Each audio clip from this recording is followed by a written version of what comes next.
नमस्कार। आजिर कालांश को मु समस्त को स्वागत जनाऊछि।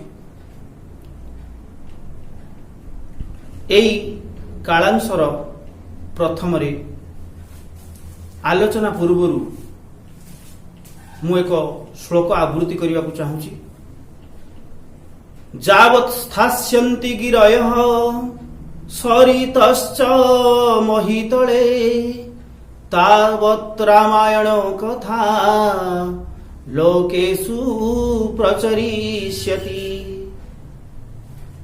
यार अर्थ होउछि जावत् स्थास्यन्ति गिरयः सरितश्च महितले, अर्थात जेते दिन पर्यंत एई गिरी बा पहाड़ पर्वत नदी ए मही रे बा ए पृथ्वी रे आतजात हेइथिबो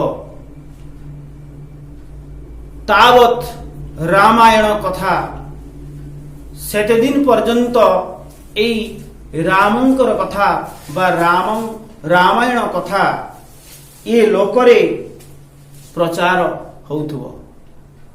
तेणु आसंतु आजी सेई राम एवं सीता जे पुरुषोत्तम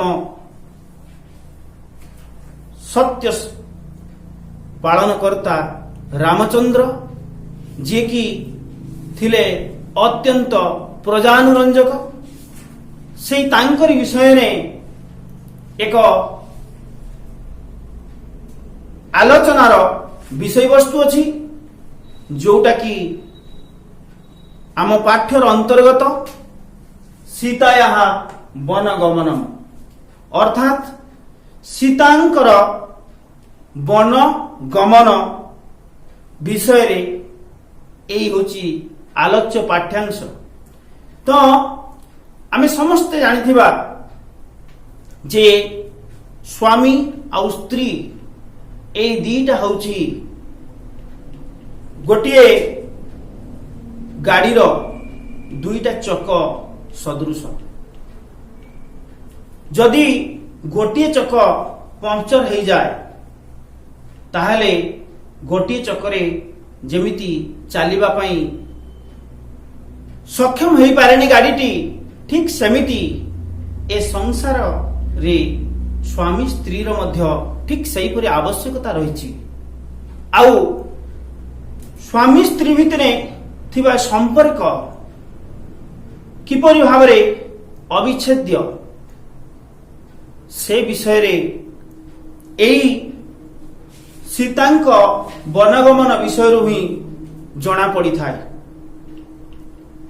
जने स्त्री तार स्वामी प्रति किभଳି भावरे कर्तव्य रहिबा उचित, जने स्वामी किभଳି भावरे तार स्त्री प्रति कर्तव्य रहिबा उचित, एई विषय को आधार करी एई सीता वनगमन विषय रे आलोचित होईछि।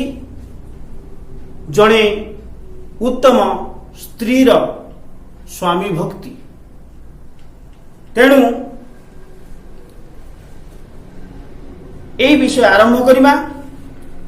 विषय अयम आदि कवे वाल्मीकि रामायणात् स्वीकृतः।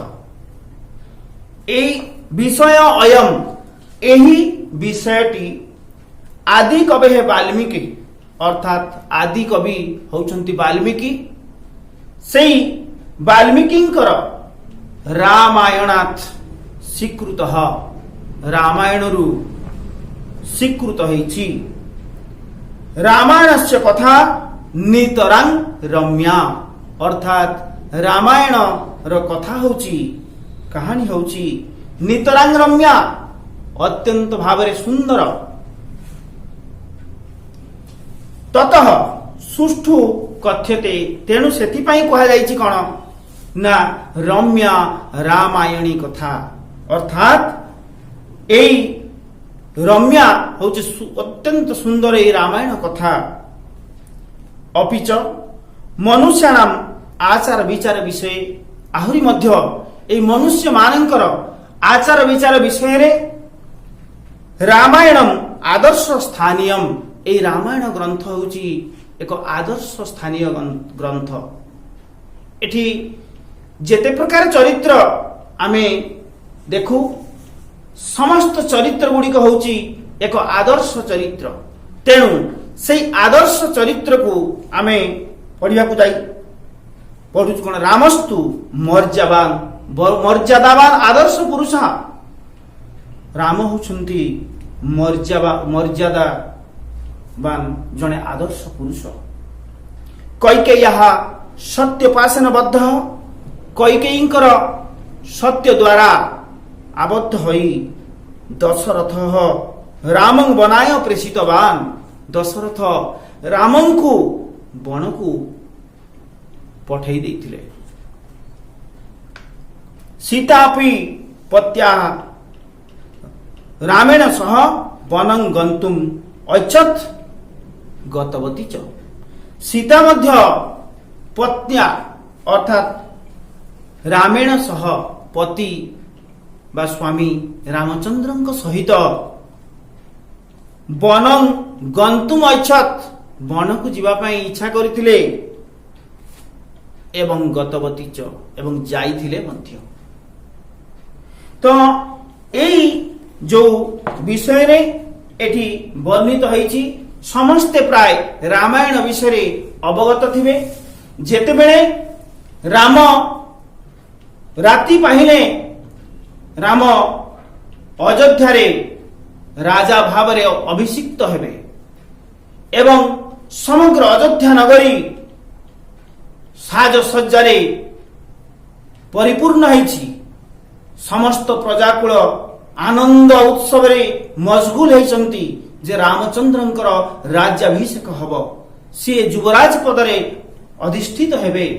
तेणु रामंक भली जने आदर्शवान राजांको पाई ए प्रजाकुल एते आनंदित एते मशगुल हो जाइछंती सेदिन। आउ सेही समय रे एई घटना घटिछि जे कैकेयींकर जो पूर्व निर्धारित दशरथन को रक्षा करथिले सी एवं सही समय रे से तांकु दुई गोटी वर दवा पाई मनस्थ करी कैकेयी को दुईटी वर जाचिथिले एवं कैकेयी से मु समय आसिले से दुईटी आपनक पाखरु मागी नेबी बोली से दिन कथा हेतिला। जेतेबेले रामचंद्र राज्यभार दायित्व अर्पण करिवे युवराज पदरे नियोजित हेबे। आउ सेही समय रे मंथरार कुप्ररचना रे पड़ी कैकेयी दुईटी वर कामना करथिले दशरथन। आउ दशरथ सेतेबेले आनंद रे एमिति अधीर हो जाइथिले जे मो पुओ राम युवराज पदरे अभिषिक्त हब एई जो कथा। तेणु सी कौन करथिले ना सेथिपाई सी अत्यंत प्रसन्न होई कैकेयी को दुईटी वर प्रदान करथिले एवं हाँ कहवा अवसर ने कैकेयी तांकु दुईटी वर मागिथिले जे हे महाराज आपण सत्य कले मु से वर दुईटी मागिबी। एवं महाराज दशरथ सेतेबेले एई जो रामंकर राज्याभिषेक समय रे निजे अत्यंत प्रसन्न थिले। सेथिपाई से कहिले तुमे जेई वर मागिबो मु सेई वर देबी। सत्य सत्य सत्य मु त्रिबार सत्य करूछि। तापरे जो कैकेयी कौन करथिले ना एई दुईटी वर कामना करथिले। प्रथम वर जे रामचंद्र 14 वर्ष वनवास जीव एवं मो पुओ भरत युवराज पदरे अभिषिक्त हब एहीपरि दुईटी वर से कामना कले। यह शुणी दशरथ अत्यंत भांगी पड़िछंती एवं भांगी पड़िबा परे तांकु जे जेउ पुत्र को मु युवराज पदरे अभिषिक्त करिबा पई चाहूची आउ सेही पुत्र को मु को मुहरे मु ताको बण को पठेई देबी वनवास जीव बोली ताको केमिति कहि पारिबी। तेणु से निजे एक कथा कहि पारि नथिले एवं ଶୋକରେ ଅଧୀର ହୋଇ ଦଶରଥ ତ ମୃତ୍ୟୁବରଣ କରିଥିଲେ, କିନ୍ତୁ ସେହି ସମୟରେ ସିଏ ବିଶ୍ୱାମିତ୍ରକୁ କହିଥିଲେ ଏଇ କଥା ଯାଇ ରାମଙ୍କୁ କହିବା ପାଇଁ। ଏବଂ ବିଶ୍ୱାମିତ୍ର ଯେତେବେଳେ ରାମଙ୍କ ପାଖରେ ପହଞ୍ଚନ୍ତି ସେତେବେଳେ ରାମଚନ୍ଦ୍ରକୁ କହିଲେ, ରାମଚନ୍ଦ୍ର ଆସି କହିଲେ, ଗୁରୁବର ମୋତେ ଆପଣ କାହିଁକି ମୋ ପାଖକୁ ଆସୁଥିଲେ, ମୁଁ ତ ଆପଣଙ୍କ ପାଖକୁ ଯାଇଥାନ୍ତି। ତ ସେହି ସମୟରେ ସିଏ କହିଛନ୍ତି ଯେ ନା, ସେ ସମୟ ଆଉ ନାହିଁ, କଥା ବଦଳି ଯାଇଛି। କ'ଣ ନା, ବର୍ତ୍ତମାନ ତୁମ ପିତାଙ୍କର ଆଦେଶ, ତୁମେ ବନବାସ ଗମନ କର।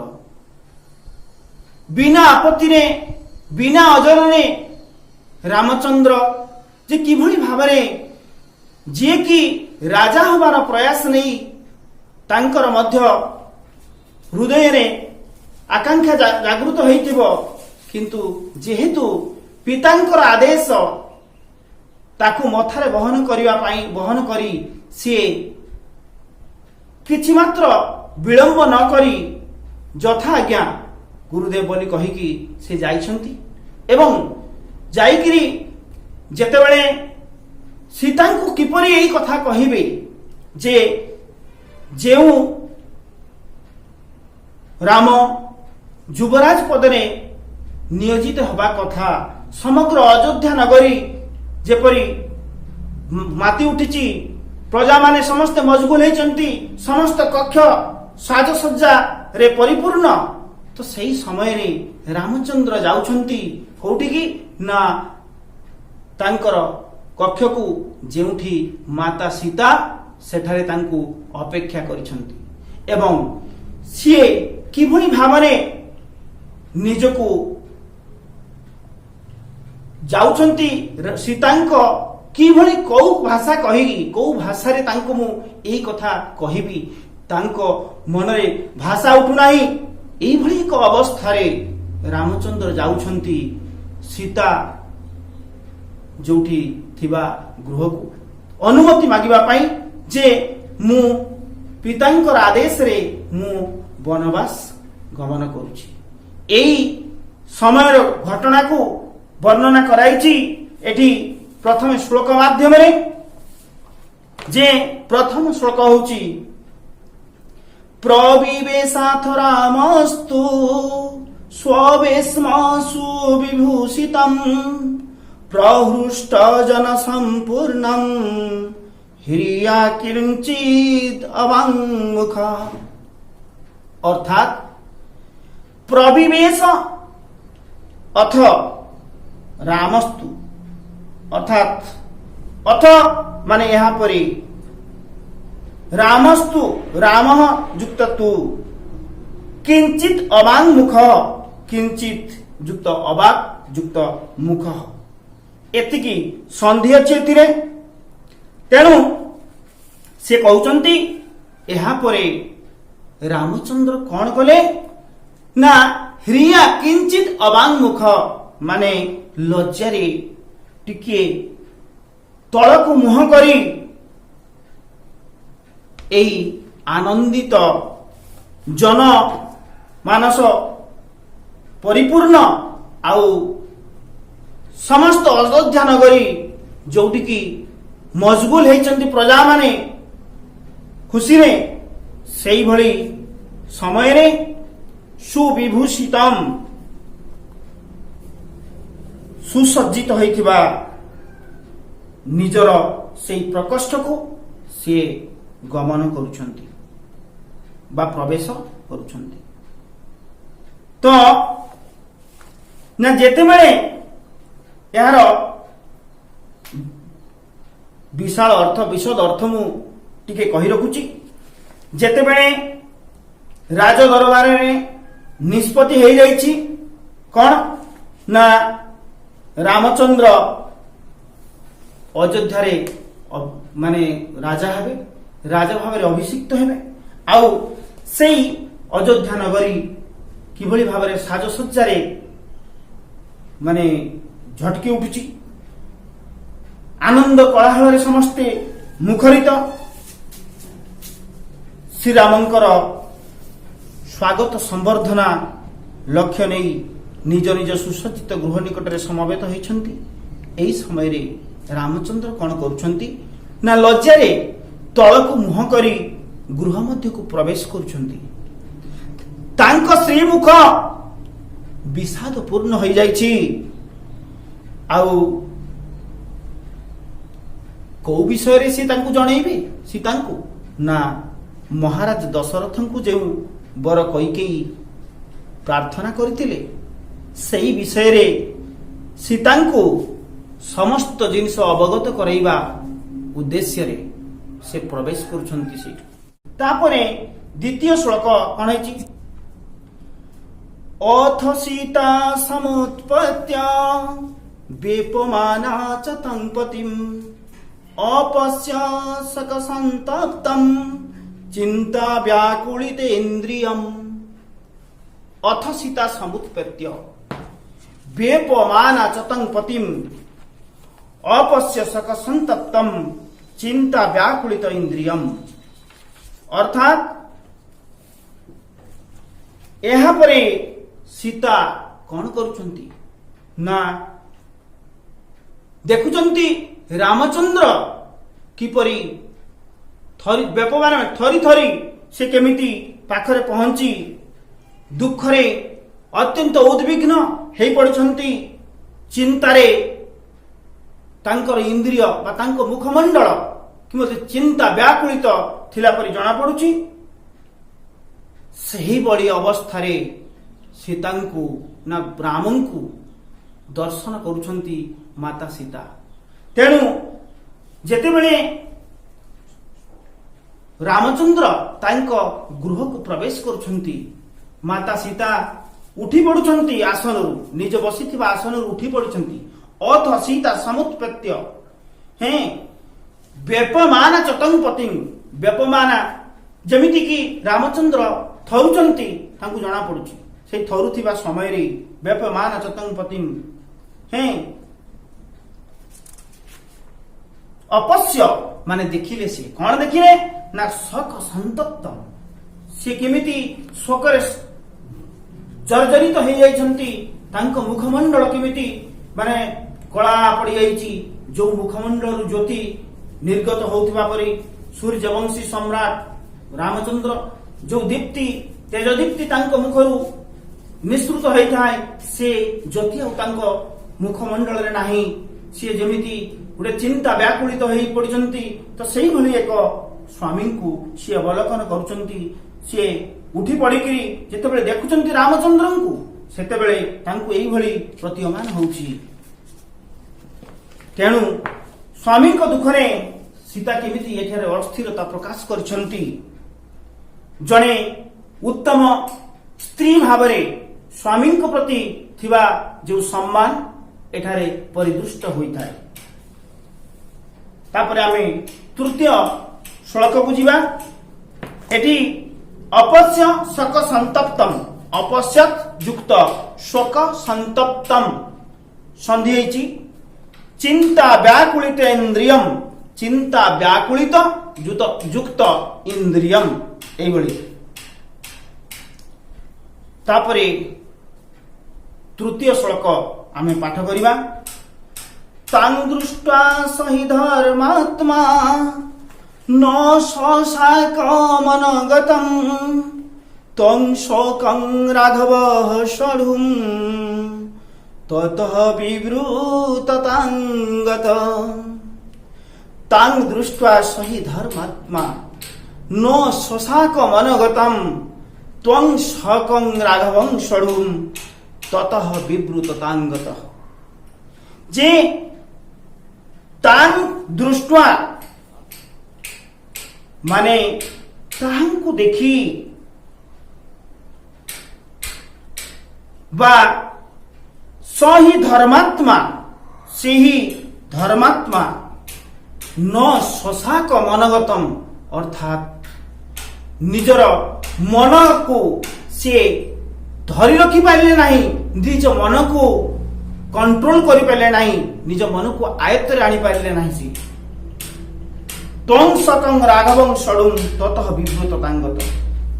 तेणु तों सकं बा से दुख को न शशाक अर्थात सहिबा को समर्थ हेले नाही विपृत तांगत, से हृदय वेदना को हृदय दुख को से कौन कले ना परिप्रकाश करने को आरंभ कले। तेणु जेतेबेले दुखित रामचंद्र प्रियतमा सीता को देखुछंती, तांकर दुख अत्यंत बढ़ी जाउची, धीरे धीरे से विचलित हो पड़ुछंती।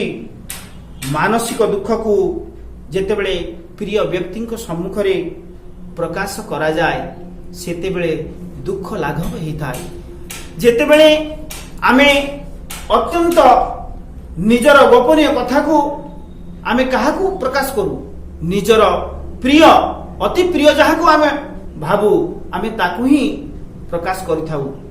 आउ काले सी मते एते भल पाए से किछि उपाय बा आमको देई पारे बा समाधान रो किछि बाट खोजी देई पारे।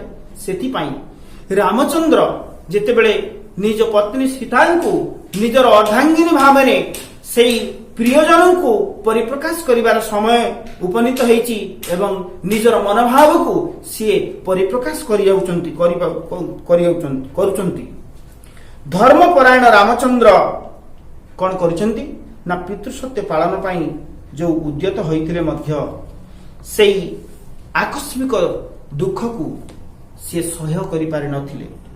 तेणु से एई निजर प्राण प्रिया सीते को से कौन कले ना सेई जो कथा निजर हृदय गंभीर व्यथा रो जो कथा को से कौन कले ना प्रकाश करिवा पई उचित मने कले।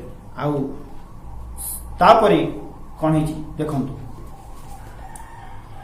विवर्ण वदनं दृष्ट्वा तं प्रखिन्नम् अमर्षणम् आह दुःखाभिसन्तप्ता किमिदानीम् इदं प्रभो। एति सीता कहउछंती विवर्ण वदनं दृष्ट्वा, सीता निज स्वामींकर से विवर्ण वदन अथवा मलिन मुख को देखी सी कौन करुचंती ना असह्य हो पड़ुचंती, दुखित हो पड़ुचंती जे तांकर स्वामी को मुखरे एभली परिदृश्य मान किभली होउछि, काहेकि यार कारण कौन। तेणु से कहउचंती कौन जे प्रखिन्नम अमर्षणम अर्थात प्रखिन्न माने अत्यंत दुख जेतेबेले मनुष्य हुए तार मुखमंडल जेभली परिदृष्ट हुए सेटा को कहा जायछि। अमर्षणम माने होछि जोटा असह्य जहाको सही हुए नहीं, दुखा भी संतप्ता दुखरे अभिभूत दुखरे जर्जरित हृदय। तेणु मलिन मुख को जेतेबेले दर्शन करुछंती माता सीता प्रभु रामचंद्रंकर सेतेबेले से कौन करुछंती ना निजे दुखित हो पड़ुछंती। कारण जेतेबेले स्वामी कौनसी विपद रे बा कौनसी माने तार विपद आसे तार दुख आसे तार दुख तार विपद स्त्रीर मध्य हेई थाए। तेणु एई भली तांकर भल पाइबा थिला रामचंद्र और सीतांक मध्य रे। तेणु जेतेबेले स्वामींकर एई भली दुख देखिकरी से व्याकुलित हो पड़ुछंती। तेणु से पचारुचंती जे मलिन मुख को दर्शन करुछंती माता सीता ताहा तांको असह्य मने होउची। तेणु सेई रामचंद्र को देखी सकाकुला सीता पचारुचंती प्रभु एई समय रे वर्तमान आपणकर मुखमंडल एमिति कौन बोली से पचारुचंती तांको। तापरे एई विषय रे रामचंद्र कौन बा सीता कौन तांको आउ कहउचंती से विषय रे वर्णित होईची। पुणी आमे ताको पढिबा। तेबे एटी संधि विच्छेद प्रखिन्नम युक्त अमर्षणम दुखाभिसंतप्ता दुख युक्त अभिसंतप्ता दुखाभिसंतप्ता किम इदानीम इदं तब अर्थात किम युक्त इदानीम युक्त इदं युक्त तब संधि हेछि एतिकी अछि संधि। तापरे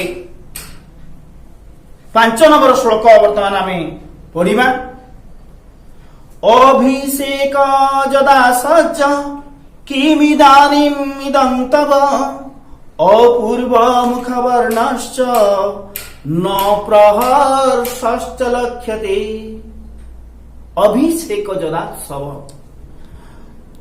अभिषेक जदा सज्ज किमिदानीम इदं तव अपूर्व मुखवर्णश्च न प्रहर्षश्च लक्ष्यते अर्थात अभिषेक उत्सव आयोजन जेतेबेले होउछि किम इदानीम इदं तव हे प्रभु आपणकर एई समय रे एभली कोन परिदृष्ट होउछि आपणकु हे आउ कोन कहउछन्ती ना अपूर्व मुखवर्णश्च न प्रहर्षश्च लक्ष्यते अपूर्व मुखवर्णश्च आपणकर मुख र जो ज्योति नाही आपण सुखिला देखा जाउछन्ती आपण मुखमंडल अपूर्व देखा जाउछि तो एई अभिषेक सज हेबा समय रे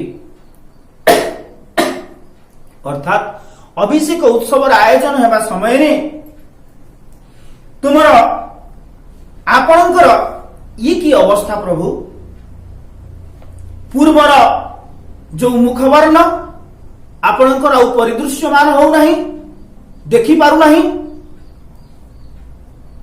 ए आनंद से दिन आनंद ये जो राजा हेबार जो आनंद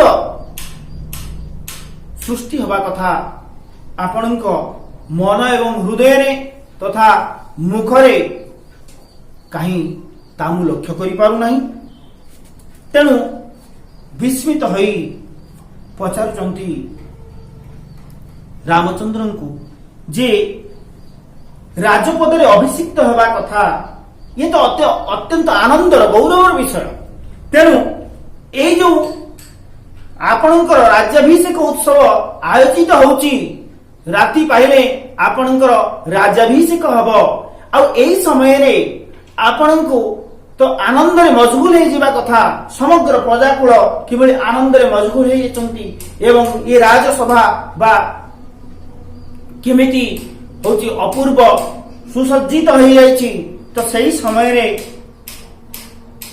अस्वाभाविक थिले किए ना रामचंद्र तो तांकु एभली अवस्था रे देखि सीता कोन कहउछंती ना तांकर सेई प्रतिकूल अवस्थार कारण संबंध रे से किभली काहेकि से एमिति अस्थिर सेई कथा सी पुंखानुपुंख भावरे बा टिकिनिखि तांक हृदयर व्यथार मर्मांतिक जो अनुभूति र कथा से जानिबाकू प्रयास करछन्ति माता सीता तेणु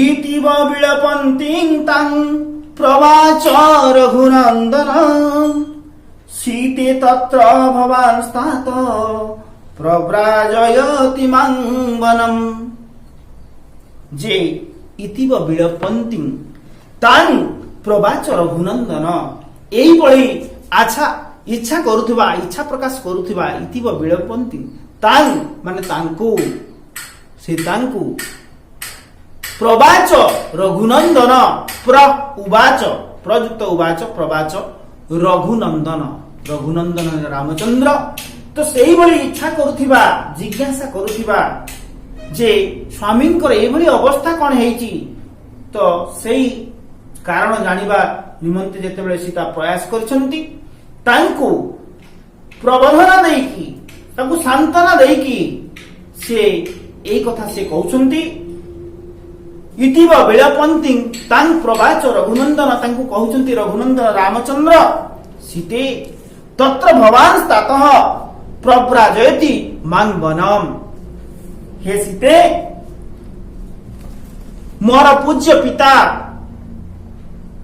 आपण आम मानकर पिता भवान स्तातः प्रव्राजयति मां वनम, मते वन को पठाउछंती, वनवास आज्ञा करिछंती, वन को पठाउछंती। तेणु एठी आमे देखिबा जे नारीर सर्वस्व होउची तार पति बा तार स्वामी।